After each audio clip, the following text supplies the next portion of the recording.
So I get a lot of people who talk to me about how they can't meditate. And when I try and ask them, okay, well, what about meditation is it that you can't do? Uh, it always boils down to this idea that mindfulness is somehow about being able to shut off the mind. So I wanted to see if I could explain this from my understanding of how the nervous system works and why I think there's a lot of misunderstanding, misapprehension about what the purpose of mindfulness is. So there's a ton of evidence that mindfulness-based stress reduction programs are really successful. They help a lot of people with anxiety, depression, and that kind of thing. And that's basically all of us at this point because there's a ton of stimulation in our life. And nearly everybody that you ask will tell you, yeah, it goes so fast, right? Like you have a conversation with a friend you haven't seen in a while and they say, how are you? And you go, oh, so busy right now. It's crazy. But when isn't it, right? And when is that not someone's answer? Almost never. So if mindfulness is about this idea of being present, and that's the thing where people, I think, there's a ton of fear. And then there's shame, right? I can't meditate. I can't be present. And that's how we want to be. There's like a whole sort of commercialism even aspect to that where, mindful parenting, mindful partnerships, mindful business people, that kind of thing. What does that even mean? So right now, as you're hearing these words and you're watching me fidget, where is your body? So the idea of being where you are and doing the thing you're doing while you're doing it is meditation. But it's elusive to us for, I think, a couple different reasons. So when you meditate, the idea is to be able to focus on something for a sustained period of time. So we focus on breath. We focus on if you're being guided, to follow an orb to a waterfall. Who knows? There are lots of different things that resonate with different people. The reason why I think most of us can't stay in one spot for a really long time, even if it's peaceful, even if it's, in the interest of our health and a feeling of serenity. So we have three sort of basic gears of our nervous system. The newest part of it, from an evolutionary perspective, is this idea that we can affiliate with other mammals. So I can sit down with my friend for coffee and I can interpret the gestures, their body language, their vocal tone, their facial expressions, and have a sense of whether they're a safe person or not. Then if we were sitting in a cafe somewhere and then, someone bursts in really abruptly and they look really grumpy, you would have a heightened sense of awareness of your environment. So there's a piece of vigilance that kicks in. That's like a call to action. So your nervous system has a different gear that it turns into. And it sends this kind of cascade of physiological events into place. So things like digestion tends to stop. The blood that was in your viscera moves out to the limbs, so your arms and legs have more blood in them so that you could run away if there's a threat. Or if you need to defend yourself by taking action, moving your body in a certain way. The thing is, though, most of the threats that show up in our day-to-day right now aren't the, oh no, our survival is threatened imminently. They're more like, that was a loud noise. That person just cut me off in traffic. My phone beeps at me incessantly. People want things from me. I'm stressed out about money. I'm stressed out about time, that kind of thing. There's no real way to escape those, right? They're actually kind of just built into the structure of how modern life operates. So if you can't run away from a threat and you can't defend yourself from it, there's a third option. It's actually the oldest part of our nervous system. And this part, basically, if you are at the point where you recognize the threats that you're being faced with are insurmountable, you can't get away from them, you can't protect yourself from them, then what happens is respiration slows down, way down. Heart rate is super slow. The way that you breathe is barely perceptible. And then I think this is probably the best way to put it, we take leave of our senses. right? So suddenly you don't know where you are in space. You cannot feel your body. Your eyes might kind of lock in some faraway position and you're not really looking at anything in particular. You might sort of not notice conversation happening around you, or you might go into a scenario somewhere in your mind.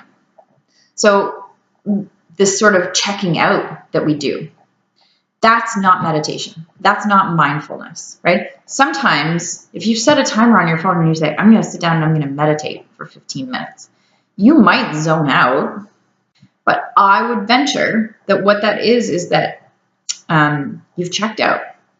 And maybe that's because you went from overstimulated to understimulated, right? If everything else around you is not interrupting you in the same way, your nervous system doesn't necessarily know how to interpret that. And so you're looking for some evidence of, is this safe or not? And maybe you won't find it. If you don't find it, that might actually be more of a sense of threat. And if you're already kind of hovering at this threshold where you're stressed out all the time, you're anxious all the time, you're looking for stuff, maybe you're jumpy when there are noises around you, then you might sit down to meditate and you just go to la la land. You just go away. I'm not saying that at all with any judgment. If anybody is comfortable in the dissociative realm, freeze realm, anything along those lines, it's me. I have a lot of experience with it. But my theory is that you suck at meditation because your nervous system doesn't have very accurate ways of measuring safety. And what I mean by that is when you walk into an environment, how connected are you to the gut sense that you have about what makes that space safe or not, right? Do you like to sit in a cafe with your back to the door, or would that be not okay because you can't see kind of who's coming in and who's coming out? If things are too quiet for you and you're left in your head with your own thoughts, and the added stress / shame piece, I think it's shame. If you're like, quiet thoughts, I'm not supposed to identify with my thoughts, and you get stuck in that loop, that's overwhelming. Then you check out. Or people don't stay checked out, but the whole thing is just so activating for their nervous system to sit there and be like, don't think, don't think, don't think. Who of us can do that? So when you're practicing meditation, I have a couple of different ideas for people. So the first thing I would say is do it for really, really small periods of time. Like literally sit down and say, I'm going to pay attention to my breath for 1 minute. Or I'm going to sit still for 1 minute. And then gradually build up your tolerance to it. Because if there's no other context in your life where you do that, that's going to be just overwhelming. That's way too much all at once. The other piece I would say is start paying attention to your surroundings in a different way. And ask yourself specifically the question, how do I know that this is safe? Or what is it that feels comfortable to me right now? How do I know that in my body? So for me, some of the signals of feeling really comfortable would be like my shoulders are down, or I feel kind of like my belly is a little bit warm, like I feel a lot of movement in my chest when I breathe. So start to develop a sense of what are the things that you notice when you feel comfortable. For some people, feeling comfortable is just the absence of feeling uncomfortable. So start slowly. Start to practice in the outside world, noticing when you're comfortable, because that will also teach you when you're not comfortable. And then when you put those pieces together, the stimulation that comes at you just from day-to-day life, right?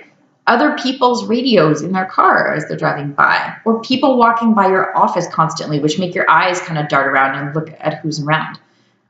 There are all sorts of things that our more ancient protective systems interpret as threat, even though your cognitive self is like, that's not a threat, everything's fine, I'm just at work right now. So we're sort of working at odds a little bit because the conscious, cognitive part of you might want the idea of mindfulness or presence. But there's some piece of your nervous system that's saying, I'm not sure it's a good idea to be present. We've never really done it for a sustained period of time. I don't have any evidence that it's safe to do it now. So I would say be really gentle with yourself, right? start to think about what support you might need in order to practice being present. Get your friends on board, get partners, family members on board, and just say, let's all practice just 1 minute at a time of sitting still or checking in with breathing.